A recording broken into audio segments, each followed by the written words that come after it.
olá, sejam todos muito bem-vindos ao mundo pós-pandemia. Hoje o nosso tema é o desafio da superação. E eu abro esse programa citando uma frase do nosso convidado. Ela diz o seguinte: a minha vida sempre foi baseada na disciplina de um atleta e na alma de um poeta. No caso dele, a poesia se revela em notas musicais que encantam plateias por todo o mundo. E quando a vida trouxe limitações físicas, esse gênio do piano se reinventou para comandar uma orquestra. Em plena pandemia, ele completa 80 anos e se prepara, porque ele vai nos emocionar mais uma vez. Seja muito bem-vindo, maestro João Carlos Martins. É uma honra ter o senhor aqui nesse programa, brindando a gente com essa garra, com essa disciplina que o senhor conseguiu manter aí durante todos esses anos, sua atividade, a atividade que te alimenta e nos alimenta, mesmo com todos os percalços. Muito obrigada, muito bem-vindo. Tenha certeza, Daniela, que a honra é minha, porque o programa de vocês que eu tenho assistido tem um significado muito grande para o futuro da cultura em nosso país e o que virá depois da pandemia. Então, eu tenho visto que as perguntas têm sido tão boas quanto as respostas. Hoje pode ser que as perguntas sejam melhores que as respostas, mas estamos aí. Não tem chance, e aí a gente vai apresentar aqui o nosso super time. Thaís Herédia, Gabriela Prioli e Mari Palma, como sempre, aqui participando dessa conversa. Maestro, eu gostaria de saber como é que está a sua rotina no meio da pandemia. O senhor está em quarentena, está fazendo o isolamento social. Como é que está a sua relação com o piano na pandemia? O isolamento está trazendo mais inspiração, mais reflexão? O senhor sentiu um pouco? Conta pra gente, compartilha a sua experiência. Bem, o que é que eu posso dizer? Eu posso dizer para vocês o seguinte, que evidentemente, para qualquer ser humano, a morte de pessoas durante a pandemia traz, antes de tudo, o sentimento de solidariedade, o sentimento de compaixão e o sentimento de compartilhamento da dor para aquele que perdeu um ente querido, aquela que perdeu um ente querido. Mas, ao mesmo tempo, no caso da minha profissão, que é o caso da música, e por eu ter recebido, já tinha desistido do piano em janeiro. Aliás, o último concerto que eu dei profissionalmente com as duas mãos foi com a Royal Philharmonic em Londres, em 1998. Depois, só com a mão esquerda, o último concerto foi em Beijing, em 2002, quando eu soube que nunca mais poderia tocar piano profissionalmente. E aí eu comecei minha carreira como maestro.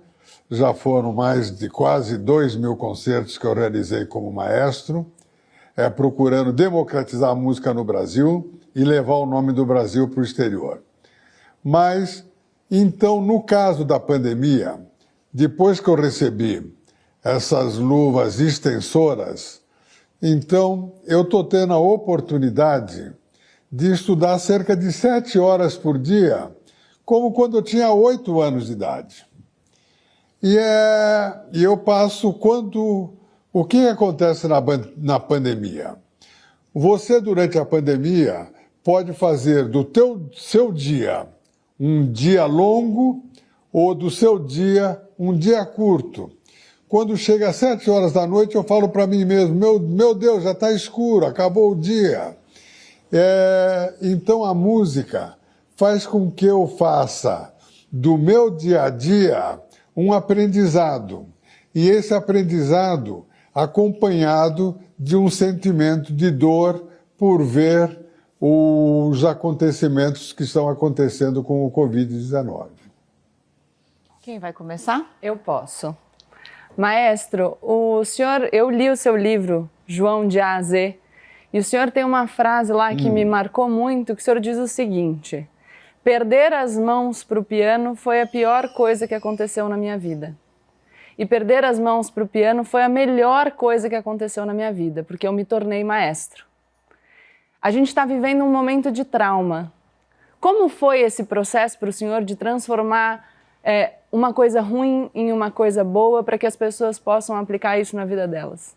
Eu vou dar um exemplo sobre essa frase. Qualquer movimento social que eu acho da maior importância, eu estou, mas nunca chamando a imprensa para ver que eu estou dentro desse movimento. Eu já faço questão de não... Porque se você está chamando a imprensa, parece que você está fazendo aquilo em termos de marketing. Mas eu dou um exemplo por causa da sua frase. O Corpo de Bombeiros, numa data muito especial de Brumadinho, pediu para que eu regesse a banda do Corpo de Bombeiros em Brumadinho. E eu falei, era o aniversário, era uma data especial para a banda. Eu falei, estarei aí. Eu tinha um concerto no dia anterior, às 9 horas da noite, no Rio de Janeiro. Mas cheguei em Brumadinho às 11 horas da manhã, fiz o ensaio e às 5 horas da tarde eu fiz o concerto.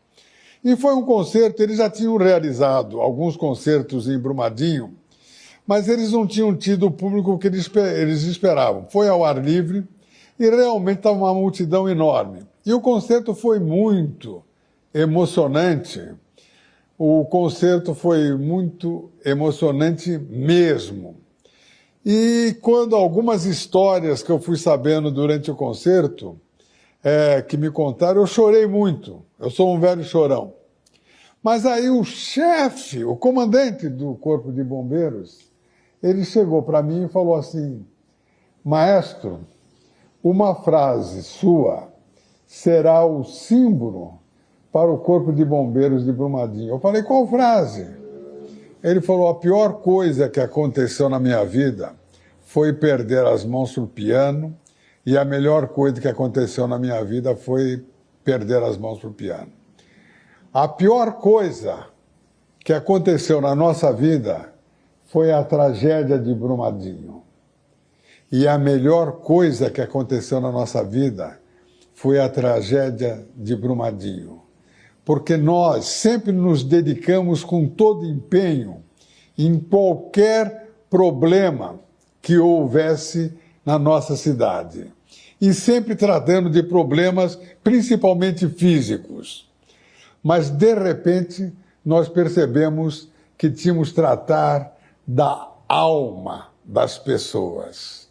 Então, eu digo para vocês, nós todos crescemos como seres humanos na hora que nós aprendemos a ver a dor dos familiares que perderam os entes em Brumadinho. Então, a sua frase ficou como um símbolo para o nosso Corpo de Bombeiros, porque nós crescemos muito na nossa vida como seres humanos, convivendo com a pior tragédia que houve na região até hoje. Então, eu quero agradecer isso. Quando ele falou essa frase, eu comecei a chorar como um condenado, mas, por acaso, estava, inclusive, as televisões presentes, não nos chamei, mas eles chamaram, e aí aparece a minha crise de choro nessa frase do comandante do Corpo de Bombeiros. Então, essa frase passou a ter um significado muito maior na minha vida. Maestro, Mari falando aqui, eu estive em Brumadinho fazendo a cobertura, fiquei lá uma semana e realmente não tinha palavra ali que conseguisse acalmar a sensação naquele momento. E eu acho que o senhor falar sobre isso, falar sobre música, nesse momento que a gente vive também. Então eu queria perguntar para o senhor qual é o papel da música em acalmar os nossos corações e qual é o papel da música na superação que o senhor teve ao longo da vida, porque às vezes as palavras não falam o que a gente quer, né? E às vezes a música sim. Exatamente, Mar. Eu digo o seguinte, A música, por acaso, ela salvou a minha vida. Porque, para vocês terem uma ideia, eu fiz na minha vida 24 cirurgias para manter o meu sonho. O meu caso é muito longo, porque aos 18 anos, jogando carta em casa, com a família, eu percebi que eu tinha dificuldade para segurar as cartas. E, ao mesmo tempo, naquela época, eu chegava a fazer 21 notas por segundo no piano. Aí, eu falei com um médico. O médico falou, não, deve ser um problema psicológico. Não. Desde os 18 anos de idade, que eu tenho distonia focal. Mas aí, eu pensei numa frase de Voltaire, quando os médicos falaram, talvez seja psicológico. Distonia focal não era do conhecimento do cérebro, dos médicos de cérebros no mundo inteiro. Sabiam, mas não eram especializados no sintoma e até hoje não se descobriu uma cura para a distonia focal. Mas eu pensei numa frase de Voltaire. Voltaire dizia, me diga qual é a doença, que eu saberei qual é o remédio. Então, na distonia focal, quando você acorda, você está ótimo no piano.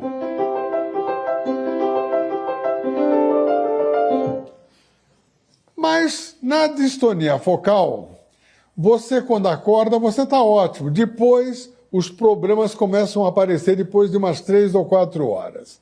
O que eu fiz?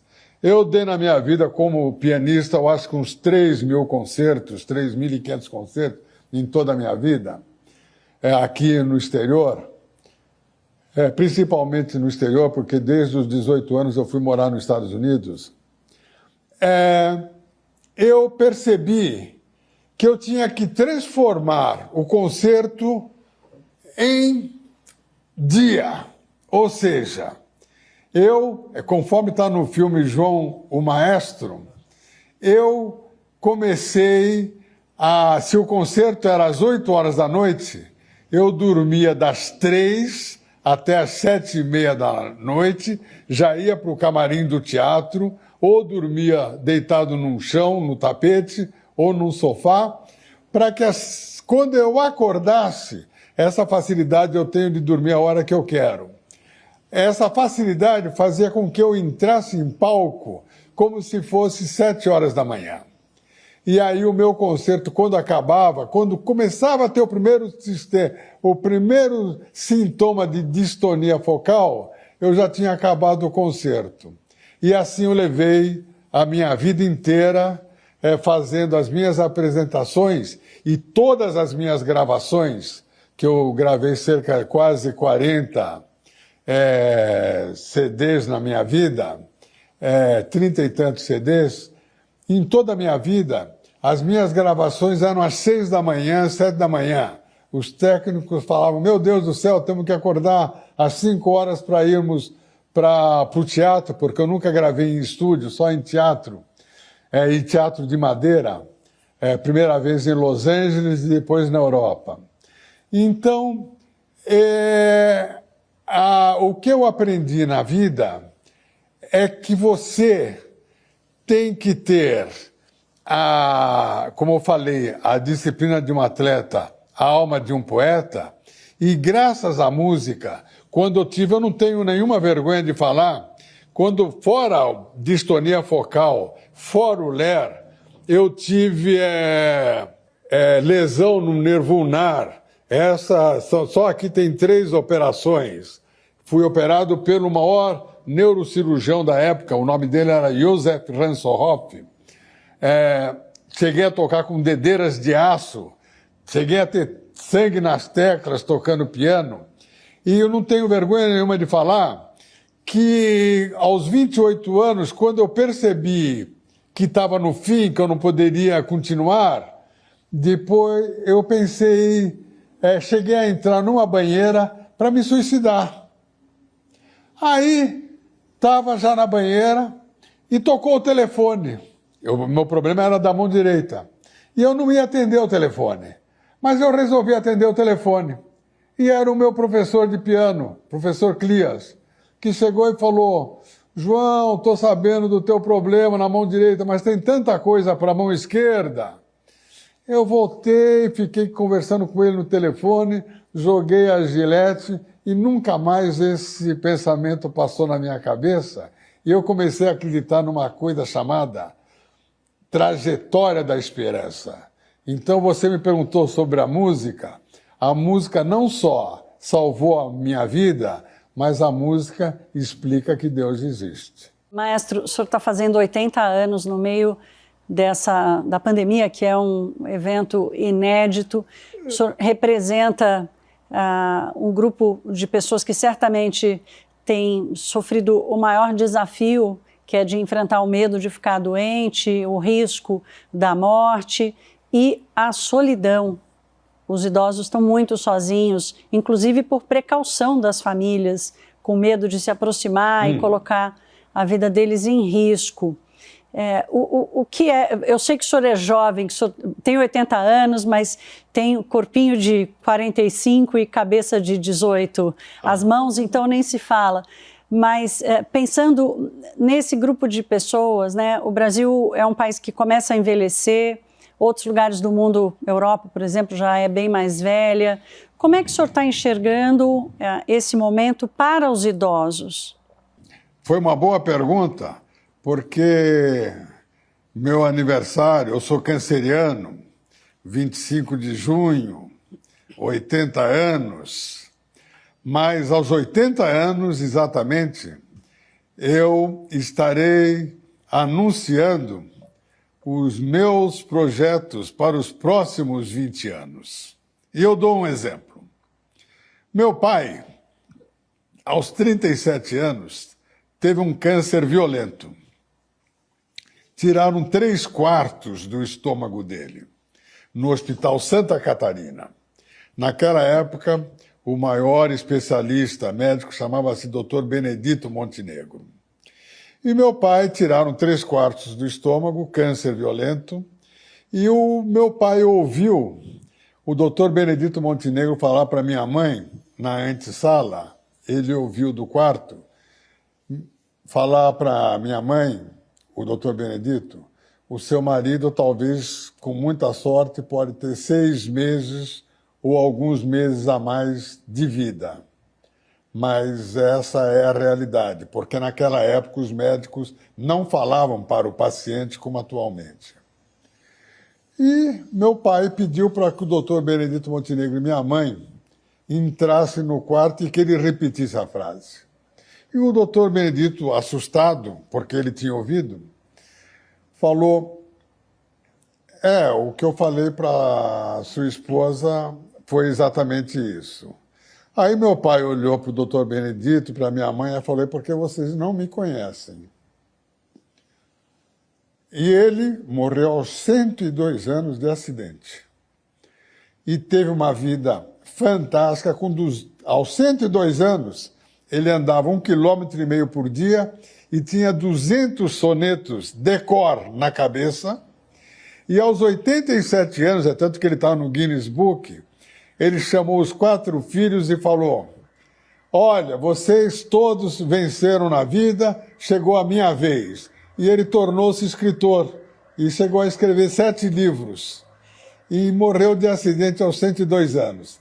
Então eu tenho um exemplo na família, e esta é a razão pela qual eu quero, aos 80 anos, mostrar para qualquer pessoa que esteja com a idade, dizem, mais avançada. Eu, por exemplo, todo dia eu faço 100 abdominais, ando 1.200 metros forçado, faço musculação e faço exercícios de respiração. Por quê? Este homem de 80 anos não tem nada a ver com aquele moço que aos 27 anos entrou numa banheira.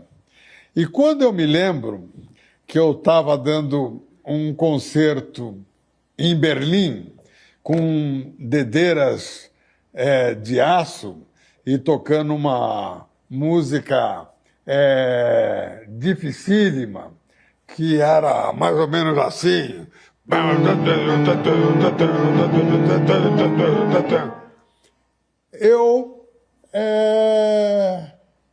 Acabou o concerto, eu com uma dor incrível. Eu, quando saí do concerto, no filme tá a cena está um pouco mais romantizada. Mas aí eu saí, fui direto para o hospital, estava com a apêndice suporada. Mas isso foi em Berlim. Mas 4 dias depois, eu cancelei no dia seguinte o concerto em Viena, 4 dias depois eu tinha um concerto em Madrid. E eu estava já saindo do hospital 4 dias depois da operação do apêndice. Quando eu estou saindo do hospital, dou uma golfada de sangue. Era embolia pulmonar. Fiquei 2 meses em coma. E, neste momento, eu vi que quando você está naquele estado semicomatoso, você guarda alguma coisa na memória. E eu guardo isso na minha memória. Eu me lembro, a única cena que eu me lembro é de uma carruagem passando e o cocheiro pedindo para que eu entrasse, uma carruagem com cavalos pretos, para que eu entrasse. E eu falava, não vou entrar, eu não vou entrar. Já era o meu período, talvez, que hoje tem um grande significado do que significa a vida. Do que significa a vida. Ainda bem que eu tenho ótimos cameramenes aqui que me avisam que é hora de olhar para a câmera e não ficar olhando para a tela. Desculpe. Mas, então, eu sei ler sinais. Aliás, coloquei outro dia finalmente, olha que vergonha, o meu celular, que vergonha. Mas, finalmente, o Alexandre Nero me convenceu a ter o meu próprio Instagram. E eu coloquei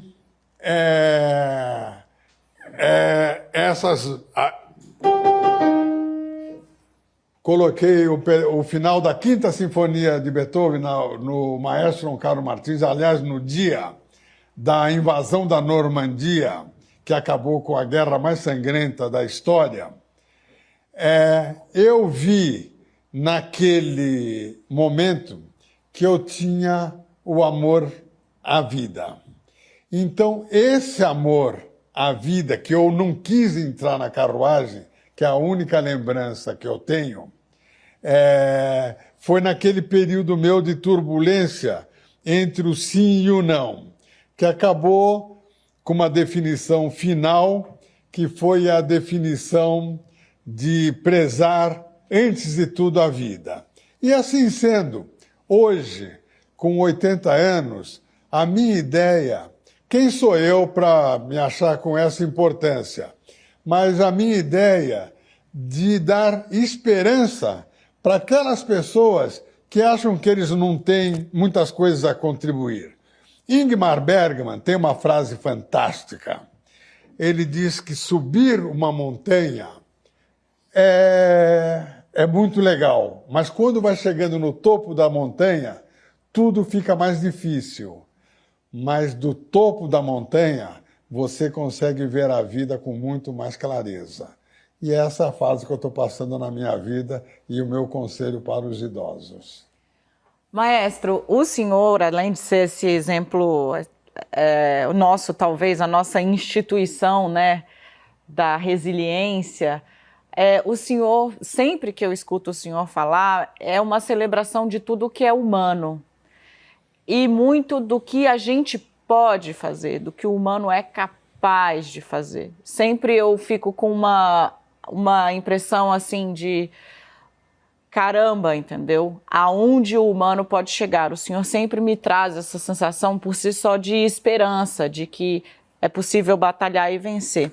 A essa altura do campeonato, o senhor aí do topo da montanha, olhando para toda essa trajetória, eu gostaria que se o senhor pudesse fazer uma análise. Há algum momento que tenha precedente com o que a gente está vivendo hoje? O senhor, olhando para tudo que já viu na vida, vê alguma passagem que possa ter tanta conexão com a dor e, ao mesmo tempo, que seja necessário tanto ter esperança para seguir em frente? Realmente, é uma boa pergunta. Por quê? Veja como eu sempre digo que você abre a página de um jornal e vê que cada 15 dias tem um novo smartphone, tem um novo aparelho tecnológico. E a tecnologia, por isso que eu digo que a humanidade vive de ciclos romanos e ciclos gregos. Nos ciclos gregos, a cultura vence, e nos ciclos romanos, não. Então, o que acontece? Você abre um jornal e você vê que cada 15, 20 dias tem um novo aparelho tecnológico. E você vira a página e vê que descobriram um osso de um dinossauro de 30 milhões de anos atrás. Então, em outras palavras, 300 anos, 200 anos não é nada na humanidade. Quando eu nasci, Hitler estava matando judeus, em 1940, no Holocausto, na guerra mais sangrenta da história. Mas, evidentemente, que aos 4 anos de idade, em 1944, eu tinha a noção de entrar numa fila com a minha mãe para ir comprar pão, mas não tinha noção da guerra. Mas, então, hoje, em 2020, eu assisto a pandemia do Covid-19. Então, eu digo, nesses 80 anos, como eu não tenho lembranças só por filmes, aos 4 anos de idade, da realidade que era a Segunda Guerra Mundial, eu digo para vocês, eu nunca vi nada parecido. E quando eu vejo a abertura de túmulos, a abertura de covas, e eu vejo o número de mortes, que certamente tem uma subnotificação, não tenho a mínima dúvida. Quando eu vejo, eu imagino a dor daquela pessoa que não consegue nem chegar a um atendimento médico.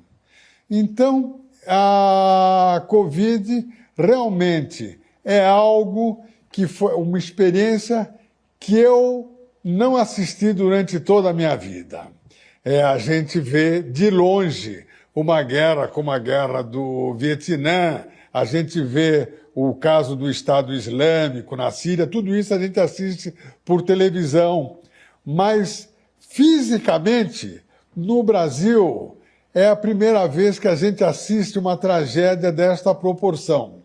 E uma tragédia numa proporção que eu, até certo ponto, eu não sei, quando eu vejo uma Nova Zelândia anunciar que não tem mais nenhum caso, eu fico pensando e refletindo qual a direção que nós teríamos que ter tomado.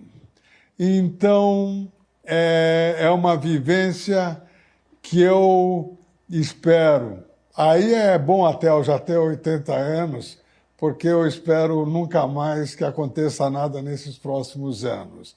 Mas realmente é uma tragédia que ninguém sabe ainda se virá um segundo surto ou não. Mas quando eu vejo depoimentos de pessoas aqui do lado, quase, que perderam pessoas da família, e a forma como perderam, em 3 dias a doença se manifesta e no 4º dia a pessoa está morta, eu nunca vi nada parecido. E por isso que eu peguei, quando assisti a cena horrível da morte do George Floyd, lá eu uni, junto com a Covid, no meu Instagram, a Marcha Fúnebre de Chopin.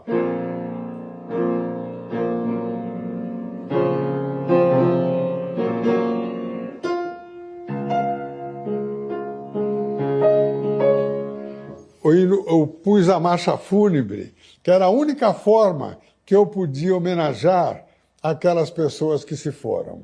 E eu toquei a marcha fúnebre. Maestro João Carlos Martins, o que é que o senhor nos brinda? Então, se é uma coisa, eu ia tocar o primeiro prelúdio de Bach, mas o prelúdio de Bach significa alegria, embora Gounod tenha feito a Ave Maria depois disso. Porque o primeiro prelúdio de Bach significa o sistema temperado, que é a origem de tudo que aconteceu do cravo temperado na música ocidental.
A minha avó foi cantora lírica.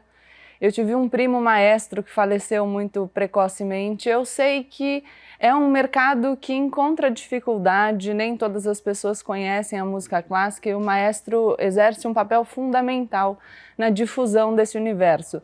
Queria saber, do alto da montanha, como o senhor enxerga a música clássica no Brasil e se o senhor tem uma dica não só para as pessoas que querem entrar nesse mercado e ficam receosas, porque infelizmente as oportunidades ainda não são muitas, e como que as pessoas podem fazer para colaborar com esse mercado, para consumir a música clássica, para difundir a música clássica? Bem, você fez a pergunta, aí vai a minha vaidade, mas para a pessoa certa. Por quê? Do mesmo jeito que num sábado de noite eu estava regendo no Carnegie Hall de Nova York, na terça-feira de tarde eu estava fazendo um concerto para os jovens da Fundação Casa, aqui em São Paulo. E o concerto da Fundação Casa, do Carnegie Hall, foi uma maravilha, o teatro lotado, mas o da Fundação Casa me emocionou muito mais. Porque, alguns meses depois, esses mesmos jovens que já estavam com liberdade assistida, tendo as primeiras iniciações musicais, eles deixaram uma carta aqui na portaria do prédio, dizendo: tio maestro, Feliz Natal, a música venceu o crime. Quando eu recebi essa carta, eu desci correndo para ver se encontrava ainda, mas eles tinham ido já embora, só deixaram a carta para mim. O que eu digo é o seguinte, eu sofri muito com a morte de um dos maiores jornalistas brasileiros, Gilberto Dimenstein. O Gilberto Dimenstein, ele ajudou a mudar os meus valores na vida. E quantos domingos de manhã, eu saía com o Gilberto, a gente ia para favelas para tocar. Pegava o teclado na Vila Madalena, lá no Beco do Batman, no meio da rua. E eu comecei a entender a diferença entre o Brasil, por exemplo, e a Alemanha. Na Alemanha, se um jovem tem talento, ele tem uma oportunidade enorme de poder ter o seu talento revelado. O que falta no Brasil, que é um dos países mais musicais do planeta é a oportunidade. Então, eu resolvi ter o meu projeto social. O meu projeto social já trouxe milhares e milhares de crianças para esse universo fantástico da música clássica. Mas não só isso. Só para vocês terem uma ideia, a minha vida, em 1960, 70, eu era um cara muito... Eu cheguei a ser um cara muito rico nos anos 60, 70. Hoje eu sou um cara que eu digo, como a Fernanda Montenegro fala, eu vou ter que trabalhar até o último dia da minha vida. Porque o que passou a fazer parte da minha vida é a palavra ideal. E eu corri o nosso país, só para você ter uma ideia, no estado de São Paulo, eu já corri mais de 200 cidades, não só sozinho, mas com a minha orquestra, com o programa Orquestrando São Paulo e Orquestrando o Brasil. Orquestrando São Paulo, com o SESI, Orquestrando o Brasil, com a Fundação do Banco do Brasil. E com esses dois programas, já são 516 orquestras parceiras. E eu, de repente, 7 horas da manhã, num domingo, estou telefonando para um maestro, lá no interior do Ceará, falando, olha, não se esqueça, ouvi o seu vídeo. Eu faço o comentário do vídeo no próprio site, mas se eu tenho alguma crítica, eu faço a crítica por telefone. Então, a democratização da música clássica no Brasil precisa ser o mote principal de todos os músicos clássicos. Eles não podem ficar nas suas torres de marfim. Eles têm que ir... Eu, aliás, já fui corrigido 500 mil vezes, porque eu tinha mania de falar vou de encontro. E agora eu aprendi a falar vou ao encontro, porque eu adoro que a gramática seja perfeita. Então, quando eu vou ao encontro, desde o Rio Grande do Sul até Roraima, até o Amapá, eu faço encontro com jovens. E com esses jovens eu vou detectando talentos. Vários desses talentos eu já lancei, não aqui em São Paulo, somente na Sala São Paulo, em Nova York, em pleno Lincoln Center de Nova York, inclusive um garoto de 12 anos de idade. Então o que falta é a oportunidade. Quando o Alexandre Nero falou, ponha o seu Instagram, Maestro João Carlos Martins, eu falei, não, eu fui ver, artistas clássicos têm um número reduzido de seguidores. E aí eu comecei, ele falou, você deve ter tocado no mundo inteiro, cada 3 dias vai colocando alguma coisa, que você vai ver que vai ter... Tem cerca de 160 mil seguidores, mas fiéis, que fazem os comentários. Então, o que eu procurei fazer? Não tem nada de eu ficar conversando, batendo papo, blá, blá, blá, não. É simplesmente didático. Por exemplo, aqui, que eu falei do... É porque no método Morse, a linguagem Morse, esse foi o símbolo para a invasão da Normandia. E são 3 pontinhos e uma nota longa. E por isso que muita gente confunde que a invasão foi com a Quinta Sinfonia de Beethoven. Então, na parte de democratização da música clássica, você tem que ir ao encontro de todos os segmentos da sociedade. Não adianta você simplesmente esperar que as pessoas venham à Sala São Paulo. Muito. Eu dou alguns concertos, quando eu chego, eu vejo aconteceu uma coisa em Manaus. Eu fui dar um concerto no Teatro Amazonas e eu vi uma fila enorme. Aí eu cheguei para a produção, falei, como é que a firma não está? Falou, não, porque os organizadores ainda não chegaram. Eu falei, como os organizadores não chegaram? Esse pessoal aqui na fila para o concerto, manda todo mundo entrar e reserva as cadeiras dos organizadores. Todo mundo entrou. Aí, antes de eu entrar em palco, eu abro a janela do camarim e eu vejo uma fila enorme. Aí eu saio correndo, eu falo para a produtora, você não mandou o pessoal entrar? Ela falou, não, já entrou todo mundo, mas ficou o mesmo número de pessoas ainda na fila. Quando eu soube disso, eu desço do meu camarim de casaca, correndo, peço um megafone, eu grito para todo mundo, olha, se vocês aguentarem mais 1 hora aí, daqui 1 hora eu vou repetir o concerto para vocês. Aí todo mundo aplaudiu e o teatro lotou novamente às 10 horas da noite. E eu repeti o concerto. Então, nesse momento que você vai ao encontro de todos os segmentos da sociedade, e quando eu vejo que eu fiz um concerto para crianças na Sala São Paulo, uma tarde, para crianças de 7 a 11 anos de idade, e eu perguntei para elas, quem aí no final do concerto, eu me lembro que a última música foi essa.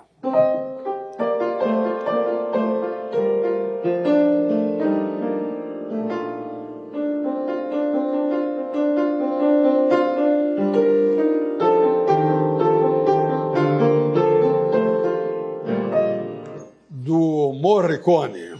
Eu não gosto de tocar nota errada. Aí eu perguntei para as crianças, quem aí chorou ou teve vontade de chorar? Porque tem aquele famoso tema final.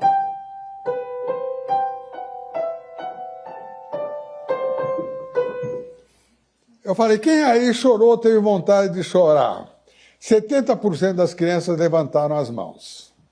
Aí eu vi a importância do coração do maestro, o coração da orquestra, chegar no coração das crianças ou de qualquer público que esteja assistindo. Aconteceu uma coisa. Todos os concertos, nós já atingimos, a Baquiana Filarmônica SESI-SP, já atingiu 16 milhões de pessoas ao vivo. 16 milhões e meio. Nesse ano íamos chegar a 17 milhões. Fizemos já concerto para 1 milhão de pessoas, para 40 mil, para 2 mil, e sempre com as casas lotadas. E quase todos os concertos, inclusive, gratuitos. O que aconteceu? Eu fui fazer um concerto no Jardim Ângela e outro numa favela Itaquera. Quando eu cheguei por um erro da organização, só tinha 17 pessoas. E a orquestra acostumada a sempre tocar com casas lotadas em ginásios, estádios, teatros. Eu olhei para a orquestra, só tinha 17 pessoas. Até para o motorista eu falei, vai sentar lá para ficarem 18 pessoas em vez de 17. Aí eu olhei para a orquestra e falei, olha, é o concerto mais importante da nossa vida. Nós vamos dar alma nesse concerto. Aí, as 17 pessoas pediram para tirar a foto comigo depois, emocionado. Estava frio, inclusive. E eu vi a importância de ter chegado no coração daquelas 17 pessoas que foram por acaso ao concerto por causa de um erro de programação. Então, a missão do artista é uma missão que ele tem que carregar até o último dia da sua vida. Ele entra num palco, quando a primeira vez eu entrei no Carnegie Hall aos 20 anos de idade, eu me lembro, a Eleanor Roosevelt foi quem fez a minha estreia no Carnegie Hall. E o maestro, um dos maiores maestros da época, uma das maiores orquestras da época, antes de eu entrar em palco, o teatro lotado, o maestro olha para mim e fala para mim, você não sabe muita coisa de música. Eu, com 20 anos, ouvi aquilo, eu falei, meu Deus, vim do Brasil para ouvir isso. Mas ele falou, eu também não sei muita coisa de música. Aí eu já fiquei mais calmo. Aí ele olhou para a orquestra, falou, eles também não sabem muita coisa de música.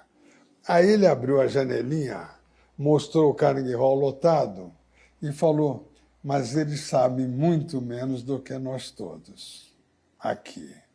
Então entra lá e chegue no coração das pessoas. E eu entrei como um touro na arena para derrotar o toureiro. Eu detesto tourado, entende? Então, eu aprendi o que significa levar a música clássica a todos os segmentos da sociedade. Se os artistas saírem das suas torres de marfim, todos os artistas de ponta, pode estar certo que a música clássica estaria num outro patamar. Graças a Deus, eu estou vivenciando eu acho engraçado de chegar no aeroporto, tirar muitas fotografias. Muita gente fala, olha, o pessoal fala, todo mundo fala, olha o maestro, olha o maestro. Não quer dizer que o pessoal saiba que o meu nome, João Carlos Martins, mas sabem que eu sou o maestro. Então, quando o pessoal fala, ô maestro, maestro, eu já respondo. Inclusive, viajei um dia para Belo Horizonte, sentou do meu lado um rapaz maravilhoso, começou a falar, maestro, a sua vida é incrível, eu conheço tudo da sua vida. Eu falei, como? Ele falou, você com 18 anos, tal, com 26, ele conhecia tudo da minha vida. Ele falou, e quer saber de mais uma coisa? Eu tenho o seu livro. Como é que eu te chamo? Maestro ou posso chamar pelo nome João Carlos? Eu falei, chama João, o quê? Aí ele me deu o meu livro e pediu para eu autografar. Eu autografei o livro. Aí ele falou, também escrevo. E eu tenho um livro também para lhe dar, quando estávamos chegando em Belo Horizonte.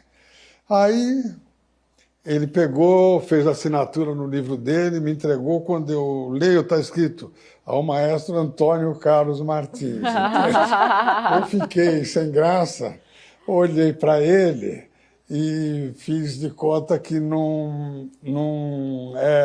que ele não tinha errado o nome. Mas como depois eu botei isso na rede social, ele acabou entrando em contato comigo e falou, pô, fiquei famoso na minha cidade de Lafayette por causa dessa história.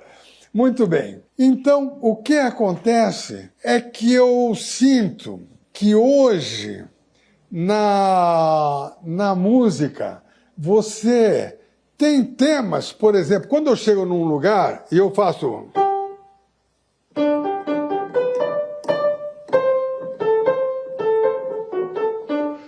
Pô, quando eu faço a primeira frase, eu peço para o público e todo mundo, eu falo, cantem a segunda parte. Todo mundo, pá, pá, pá, pá, pá, pá, pá, pá, pá. Eu falo, essa é a força da música clássica. Essa música foi escrita há mais de 200 anos. E tem músicas que vocês ouvem hoje, daqui 3 meses vocês não vão se lembrar. Então, como eu falei de Mozart, vou tocar um pedaço do concerto de Mozart, número 21.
Maestro, Mari, aqui, primeiro eu queria só falar que meu pai é muito fã do senhor. Toda vez que tem alguma coisa do senhor na televisão, ele me liga e fala, filha, o maestro tá na TV, coloca lá. Ele é muito, muito fã do senhor e eu acabei virando fã também depois.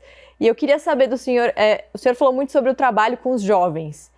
E a gente vê nesse momento uma aproximação ali entre jovens e idosos, todo mundo tentando passar pela pandemia de algum jeito. Eu queria saber o que o senhor, do outro lado agora, o que o senhor aprendeu com a geração mais jovem, o que o senhor, como o senhor se alimentou desse contato com os jovens ao longo da vida? Primeiro eu ganhei o dia, Porque antigamente eu ouvia falar, minha irmã, meu irmão adoram você. Depois comecei a ouvir falar, minha mãe, meu pai adoram você. Atualmente eu ouço, meu avô adora você. Já voltando para meu pai, já ganhei o dia, metade do caminho andado, entende? Então, com os jovens, quando eu chego no meu encontro, eu tenho muitos encontros com jovens, inclusive agora, um encontro emocionante com jovens em Roraima, aonde eu fui ter um encontro com os refugiados venezuelanos, mostrar o significado da música na aproximação dos dois povos, aqueles refugiados e os jovens brasileiros que estão tendo já uma orquestra com eles, e nós tivemos um encontro de 2, 3 dias que realmente me emocionaram profundamente. Então, com os jovens, eu sempre digo o seguinte, eu estou aqui para dar não uma aula, quem sou eu para dar uma aula, mas uma troca de experiências, contando as minhas experiências na vida durante todos esses anos. Mas estou aqui muito mais para aprender com vocês. E eu gostaria que cada um de vocês contassem para mim os seus anseios, as suas vontades. E cada um vai contando. E, de repente, você percebe, eu volto ao passado, agora o meu passado.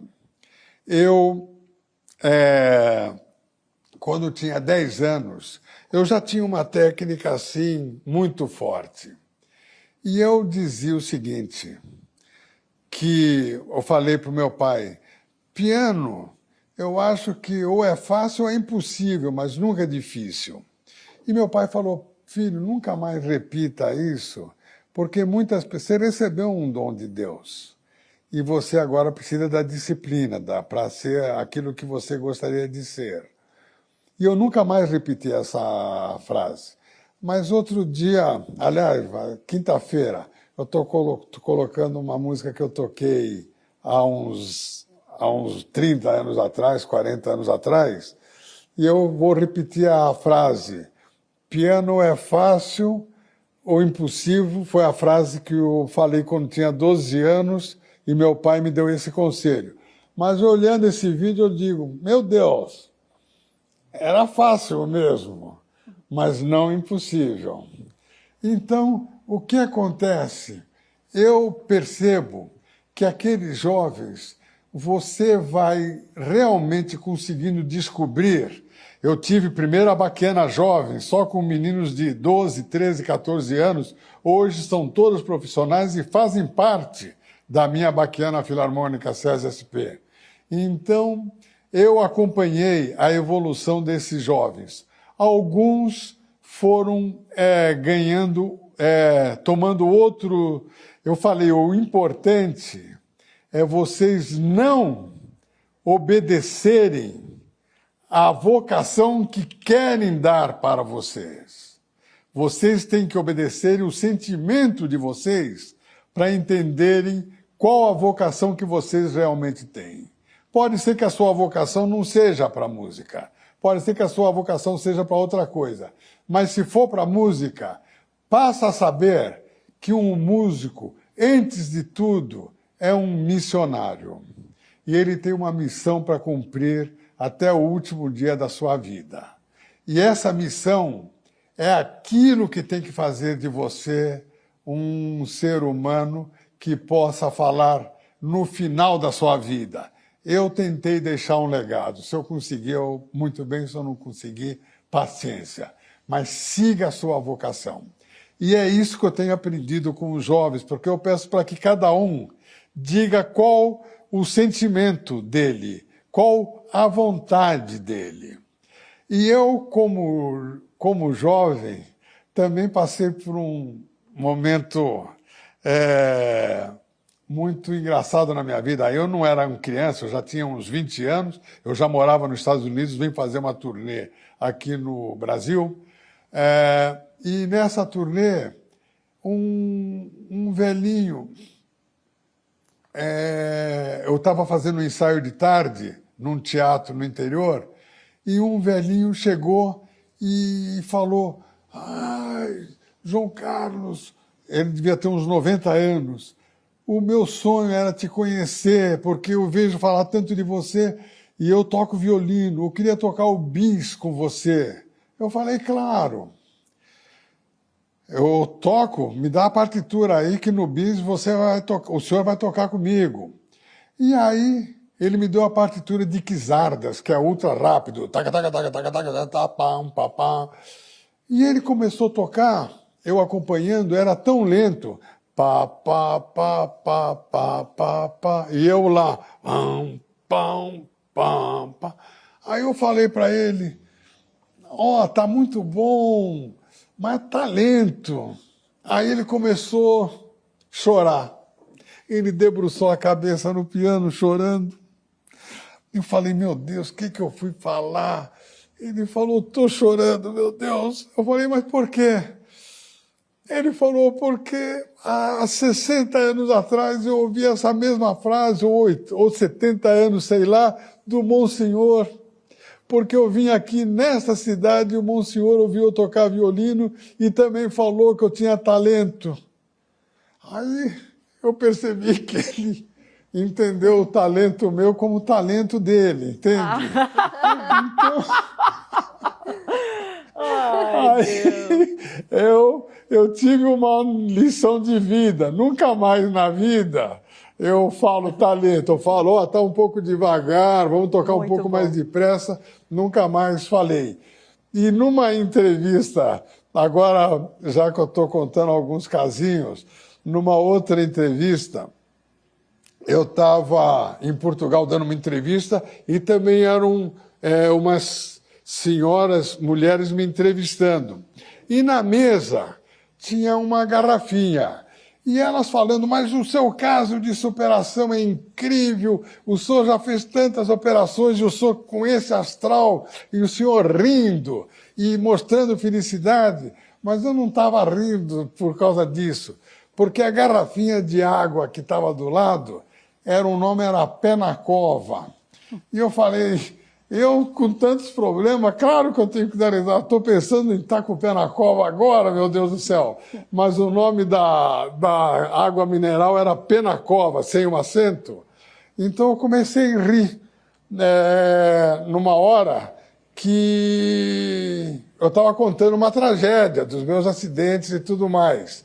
E também a música, inclusive Bach, já me trouxe problema, porque eu, indo assistir um jogo da Portuguesa de Esportes no Canindé, um senhor me apresenta para uma senhora e fala: sabe quem é este senhor? Ela: Ele fala: João Carlos Martins.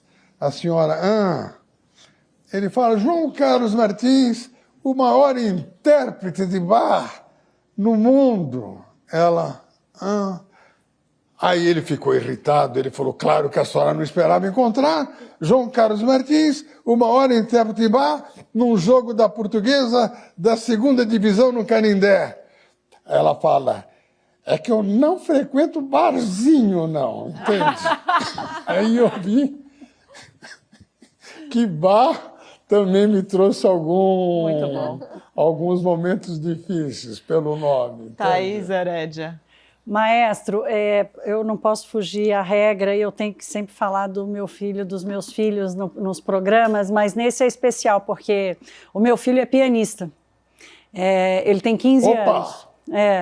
E quando ele nasceu, as pessoas perguntavam assim para mim: o que você quer que o Eduardo seja? Eu falava: eu quero tanto que ele seja pianista. E no final das contas, eu até pus ele para fazer aula de piano com uma maestrina aqui em São Paulo, a Vânia, não sei se o senhor conhece ela.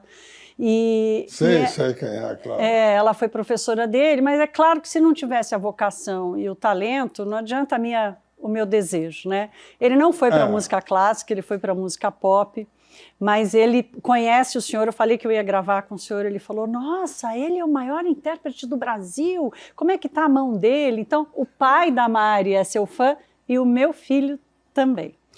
E eu amo ter um piano em casa, é um piano que está há mais de 80 anos na minha família. Não é um piano lindo como o do senhor, mas é um piano com muita história.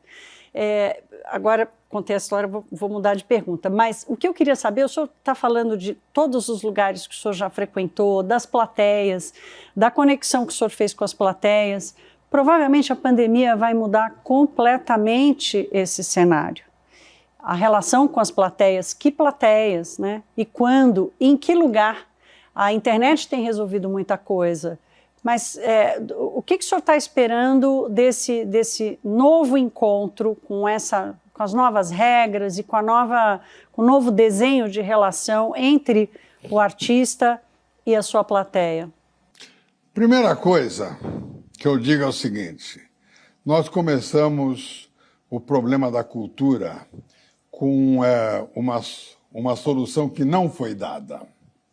Se houvesse 4 dias depois do fechamento dos teatros, que foi no dia 13 de março, se no dia 17 de março saísse uma medida provisória para que o presencial poderia tornar-se virtual, todos aqueles produtores poderiam estar pagando até o 5º escalão do seu projeto, porque o presencial tornou-se virtual. Ele ia ter uma despesa tecnológica maior, mas não ia ter o aluguel do teatro, mas poderia pagar, inclusive, até o 5º escalão a pessoa que carrega uma cadeira. Então, isso não foi feito. Então, hoje, o Senado parece que está cuidando disso, mas isso era uma medida que tinha que ter acontecido, porque a cultura é a alma de uma nação. Teria que ter acontecido. Por exemplo, eu fiz um live sexta-feira, mesmo no Dia dos Namorados, tinha o total entre YouTube e tudo, alcançou cerca de 100 mil pessoas. Num teatro você alcança 1.500.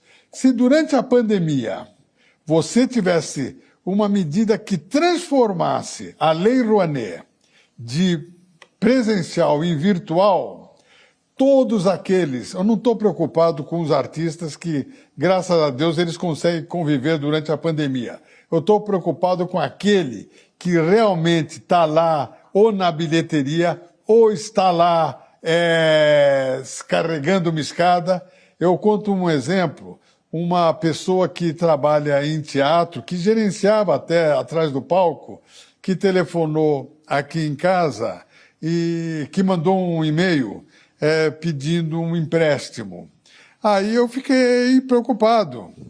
E aí a minha mulher telefonou para ela para perguntar se era real ou se era fake. E aí ela respondeu: não sou eu mesmo. E qual é a sua necessidade? Ela falou: R$100. Quando eu ouvi isso, eu comecei a chorar. Porque eu vi que aqueles que estão nos bastidores, aqueles que fazem parte para que um espetáculo aconteça, nenhuma dessas pessoas podem continuar com o seu emprego. Então, se tudo tivesse, na Lei Rouanet, transformado-se de presencial em virtual durante a pandemia, claro, junto às regras de Tribunal de Contas, com todas as necessidades, mas hoje parece que o Senado está cuidando disso, pelo que eu ouvi dizer. Mas agora já passaram-se 3 meses, daqui a pouco acaba a pandemia. Então nós vamos ter o processo da volta do público. Teve uma experiência na Alemanha, com pessoas totalmente distantes uma da outra no teatro. O artista gosta de entrar num teatro com a casa cheia, gosta. Se entra com a casa vazia, tem que ter o mesmo... a mesma garra, é chato falar, o mesmo tesão para entrar em palco. Mas tem que ter aquela mesma garra para entrar em palco. Então, mas ele, claro, que prefere uma casa cheia.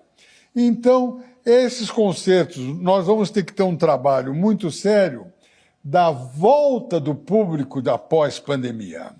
Porque muitas pessoas vão ter o receio de estarem numa aglomeração com mais 2.000 pessoas num teatro. Então, essa volta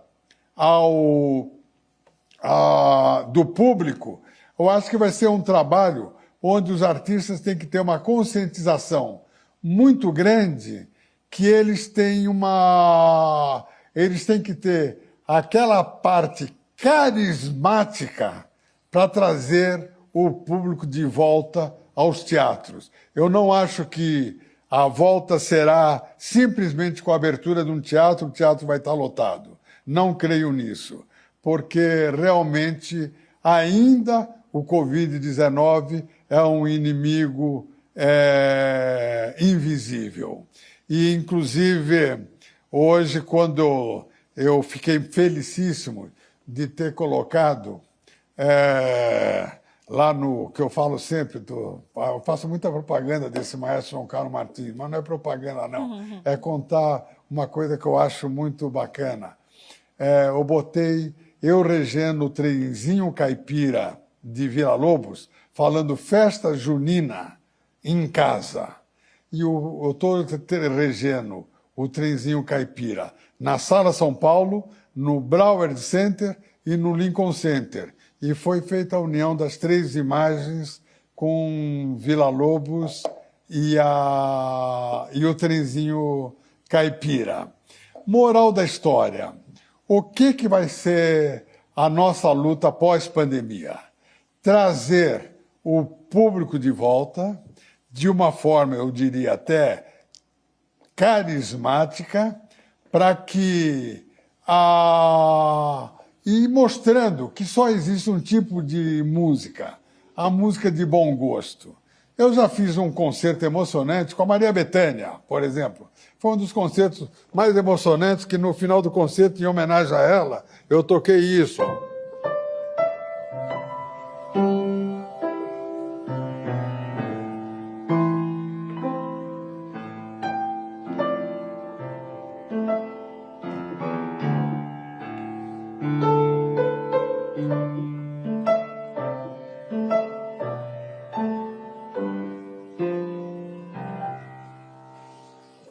E ela cantou para mim Se Todos Fossem Iguais a Você.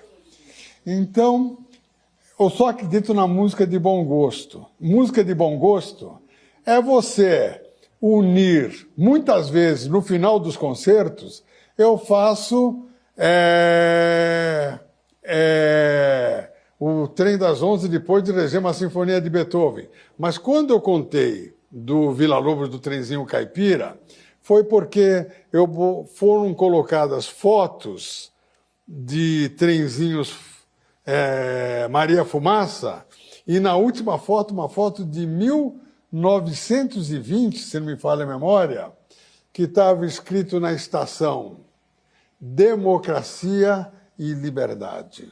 Então, essa foto foi colocada no fim do Trenzinho Caipira, nesses 3 teatros, Broward Center, Lincoln Center e Sala São Paulo. Maestro. Então, o que é? Temos uma luta pela frente. Maestro, eu vi, o senhor contou que ingressou há pouco no Instagram, já tem aí seus seguidores. Queria saber o que o senhor acha das lives. O senhor conhece as lives? E o senhor pensa, talvez, em algum dia, fazer uma transmissão ao vivo, virtual, de um dos seus estudos, desse período que o senhor tem passado aí com o piano? Não, por exemplo, eu estudo, eu logo de manhã eu começo estudando. Começo a estudar como se eu tivesse 10 anos de idade, porque depois de 22 anos eu pude colocar os 10 dedos no teclado. Mas o senhor não vai fazer uma live na quinta-feira? Para comemorar aí um aniversário. É no dia do meu aniversário. Exato, para comemorar essa data. É a primeira live ou não? O senhor já fez outras? Não, eu fiz uma que foi muito importante, porque era uma live que ligava a saúde com música. Porque na Dinamarca, e depois aqui no Brasil, foi inventado, porque eu tive que decorar umas 150 partituras por não poder virar páginas. Eu regi sempre tudo de cor. Mas fizeram um robô que poderia virar páginas para mim. Até deram o nome desse robô de Joquinha, que estreou no ano passado no Futuricom.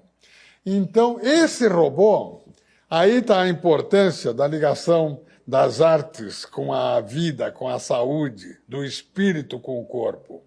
Esse robô começa a trabalhar agora no Hospital das Clínicas, recolhendo o lixo nas áreas de contágio.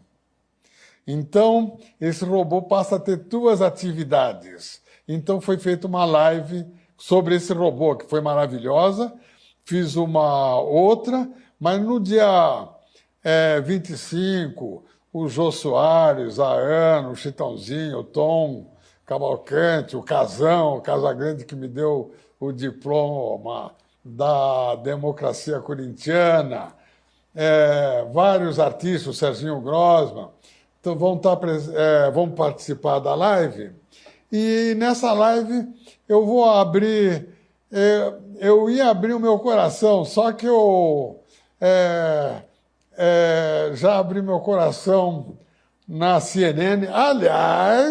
Aliás, eu sou muito agradecido à CNN Internacional, porque a CNN Internacional me colocou há cerca de 5 anos atrás na série de Heróis do Planeta, entende? Maestro, o senhor tem peito para abrir o coração quantas vezes quiser e ainda sobra. Então, a gente está só dando uma prévia dessa delícia que é a conversa com o senhor. Meninas? Gabriela agora. Olha, eu escutei o maestro falando que a gente nunca viveu, assim, pelo menos nesse período que o senhor está subindo a montanha, que o senhor não presenciou de forma tão significativa algo tão difícil como que a gente está vivendo agora. E eu já li o senhor dizer que para o senhor a esperança, em termos de harmonia, é a palavra mais bonita que a gente tem na nossa língua. E o senhor fala que os nossos letristas não usaram muito a esperança porque talvez ela seja uma palavra tão forte que ela sequer precisa de música para se impor. Eu queria saber se a esperança vai conseguir se impor nesse momento que a gente está vivendo. Para mim, é a palavra mais bonita do vocabulário da gramática portuguesa. Então, eu simplesmente acredito na palavra esperança. E eu me lembro que quando eu saí do coma, logo em seguida, depois eu conheci um dos maiores jazzistas do mundo, e logo 3 meses depois eu já estava tocando novamente em Nova York, e ele escreveu uma música chamada Thank You, Obrigado. E eu falei para ele, a sua música, por que você escreveu essa música? Dave Brubeck foi, talvez, na minha opinião, o maior jazzista do século XX, ele que escreveu Take Five, que acontece, ele falou, que quando na Guerra Fria, os Estados Unidos, ele foi o primeiro artista a ser capa de Time Magazine. Ele falou, quando eu fui na Guerra Fria, os Estados Unidos me mandou para a União Soviética. Eu, na União Soviética, na visita à Polônia, eu fui visitar o túmulo de Chopin. Quando eu visitei o túmulo de Chopin, eu voltei para o hotel e escrevi uma música. Essa música eu dei o nome de Obrigado, porque aquele obrigado queria dizer que eu ia ter esperança para o resto da vida através da música. A música é linda, é assim, ó.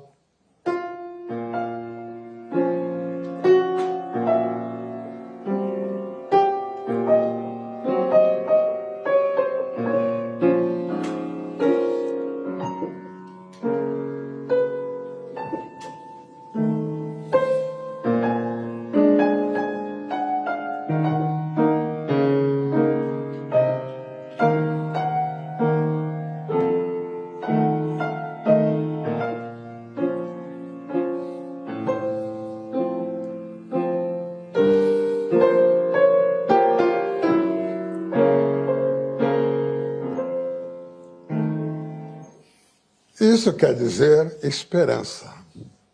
Obrigado, música. Eu tenho esperança no futuro. Maravilhoso. Mari?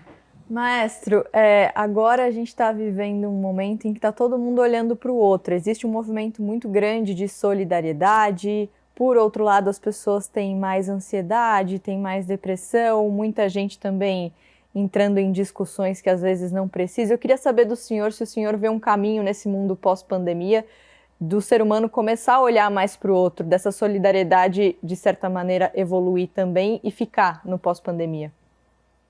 Eu acho que o grande passo na humanidade pós-pandemia, se Deus quiser, será a diminuição da palavra desigualdade. No momento que a desigualdade começar a diminuir no planeta, nós poderemos pensar, pode demorar, conforme eu falei, tem um smartphone em uma semana e um osso de um dinossauro de 30 milhões de anos. Pode demorar anos e anos, mas no momento que a desigualdade no mundo diminuir, essa desigualdade foi aquilo que o Gilberto Dimenstein e eu tivemos vontade de fazer, razão pela qual eu já fui fazer concerto em presídio. Quando foi o lançamento do filme João o Maestro, fiz questão de fazer lá no presídio de Bangu. E aí os seguranças estavam e eu saltei a cerca para ir conversar com os presos. De repente eles estavam com lágrimas nos olhos. Então a desigualdade que existe na Terra, quando você vê Médicos Sem Fronteiras, você olha para aquelas cenas, você fica realmente arrepiado.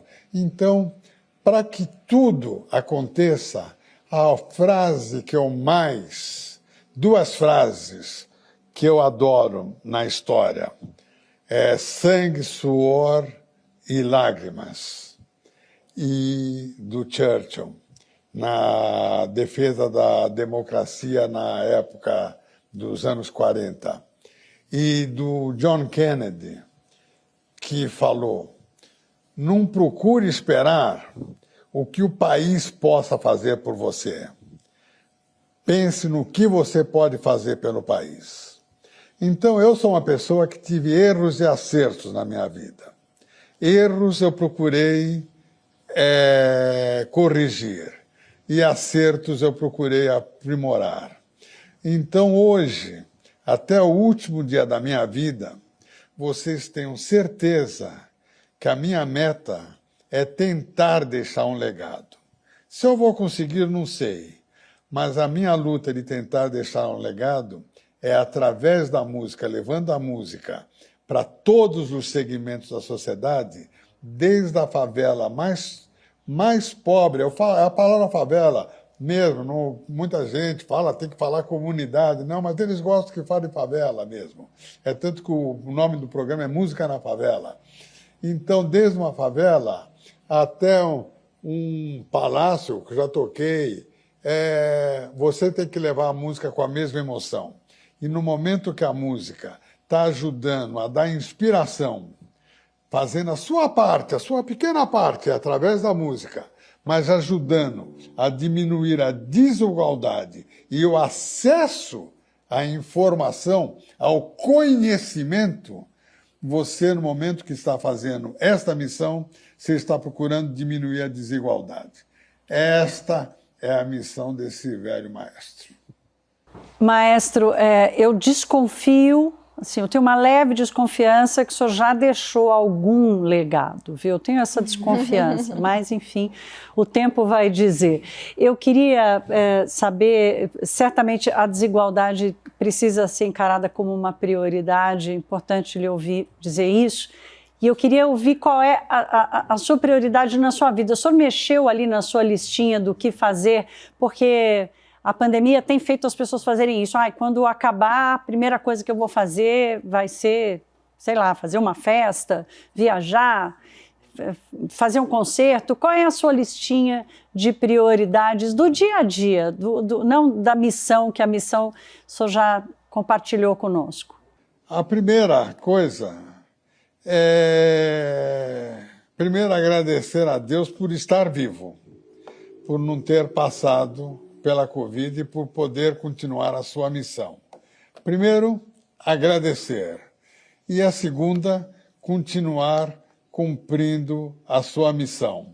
Ou seja, se tudo der certo e em setembro eu puder novamente voltar aos palcos, tenha certeza que de setembro a dezembro, você, se acompanhar a agenda, você vai ver. Hoje, aliás, eu ia celebrar os 60 anos da minha vida no Carnegie Hall, dia 18, da minha estreia no Carnegie Hall, dia 18 de outubro desse ano, foi transferido o concerto para 17 de outubro do ano que vem.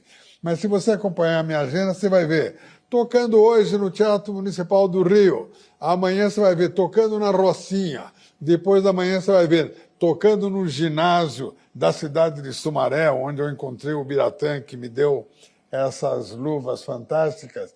Então, realmente a minha missão é depois, primeiro, agradecer a Deus por estar vivo e segundo, poder transmitir esperança para todos aqueles que estão enfrentando uma nova fase na humanidade, que é a fase pós-pandemia. Ou seja, o maestro quer voltar aos palcos, né? É a sua, onde está seu coração, maestro?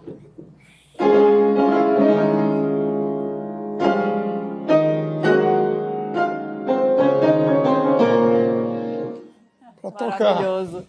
Maestro, a gente está se aproximando aqui do nosso final. Acho que tem tempo de fazer mais uma perguntinha. Eu queria que o senhor deixasse uma mensagem para os seus colegas que se dedicam à cultura. O senhor falou um pouco sobre a dificuldade que encontrou entre eles, que chegou a se emocionar com uma delas, mas há uma discussão muito forte no país a respeito do papel da cultura, da necessidade de se defender a cultura e da necessidade de formar um certo cordão de solidariedade para que ninguém fique para trás.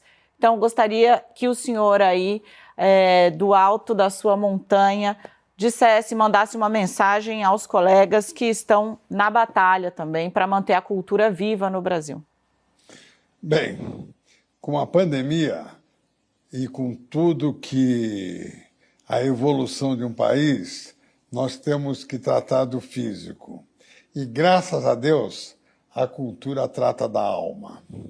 Então, sem tratar do físico e da alma, se tratar só da alma também não resolve a vida.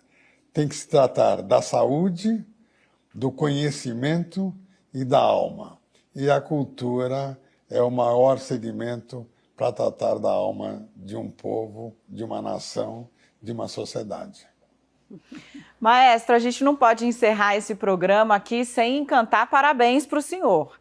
E aí, de saída, eu vou pedir desculpas, porque a afinação não é o nosso forte, mas a gente não pode deixar de deixar aí um pininho, né, nessa celebração de 80 anos de um dos maiores nomes da música no Brasil, no mundo. Então a gente vai, eu vou matar todo mundo de vergonha sim, não foi combinado não, mas a gente vai cantar parabéns, vamos? Vamos. Parabéns pra você nessa data querida, muitas felicidades, muitos anos de vida. Maestro, muitíssimo obrigada. E você que está em casa, a gente quer lembrar que esse programa, O Mundo Pós-Pandemia, com o maestro João Carlos Martins, está disponível na íntegra no nosso site, cnnbrasil.com.br e também no nosso canal no YouTube. Aí, se você gosta de podcast, você vai encontrar ele em todas as plataformas de áudio. Eu vou fazer o nosso bordão aqui, mas eu vou pedir a saideira, maestro. Essa é a CNN, a maior do mundo, agora no Brasil, e João Carlos Martins vai deixar de presente para a gente e para o público uma última canção. Por favor, maestro. Em primeiro lugar, eu quero somente agradecer vocês, porque não tenho toda a sinceridade de falar. É muito difícil fazer uma entrevista com 4 pessoas tão inteligentes e, ao mesmo tempo, tão bonitas. Então, eu também vou tocar eu mesmo vou tocar para mim mesmo o parabéns a você, tá bom? E adorei o coral, hein? Vocês estão contratadas, tá?